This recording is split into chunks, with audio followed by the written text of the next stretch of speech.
तर उद्धव ठाकरेंवर मोदींची मदत घेण्याची वेळ येऊ नये, शरद पवारांनी नरेंद्र मोदींना हा टोला लगावलाय।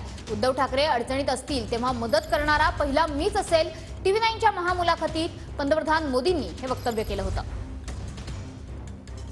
वो बीमार थे तो मैंने तुरंत फोन किया था उनकी रेगुलरली। मैं वहिनी को फोन करके पूछता था कि भाई क्या हुआ।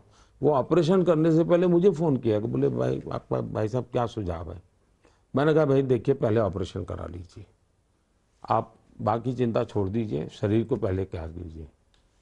तो बाला साहब के बेटे के नाते तो मैं उनका मान सम्मान करूंगा ही करूंगा भाई, वो मेरे दुश्मन नहीं है। और कल मुसीबत होगी तो मैं पहला व्यक्ति हूं जो उनकी मदद करूंगा परिवार के नाते। उद्धव ठाकरेंबद्दल पण बोलले होते की उद्धव ठाकरेंची जेव्हा आजारपणात होते तेव्हा मी त्यांची विचारपूस करत होतो आणि उद्धव ठाकरे माझे शत्रू नाहीत, त्यांचा मान सन्मान आज पण आहे। ज्यावेळेस उद्धव ठाकरेंना मदत करायची वेळ येईल त्यावेळेस नरेंद्र मोदी हा पहिला व्यक्ती उद्धव ठाकरेंना मदत करणारा असेल, त्यांनी असं म्हटलंय मुलाखतीमध्ये। त्यांनी लाख म्हणले असेल, आमची प्रार्थना ही आहे की उद्धव ठाकरेंना यांची मदत घ्यायची वेळ येऊ नये। शरद पवार साहेब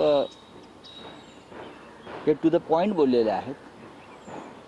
मोदी हे वारंवार आमच्याकडे खिडकीतून डोकावून पाहत आहेत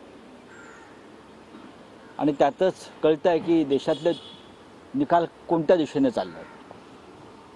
पण मोदींनी कितीही डोळे मारले, खुणावलं खिडकीतून, गच्चीवरून, फटीतून, दारातून, पायरीवरून, तरी महाविकास आघाडीतला कोणताही घटक हा कोणत्याही आमिषाला, प्रलोभनाला, दहशतीला बळी पडणार नाही। आम्ही इंडिया अलायन्स म्हणून एकत्र राहू आणि केंद्रामध्ये सत्तेवर येऊ।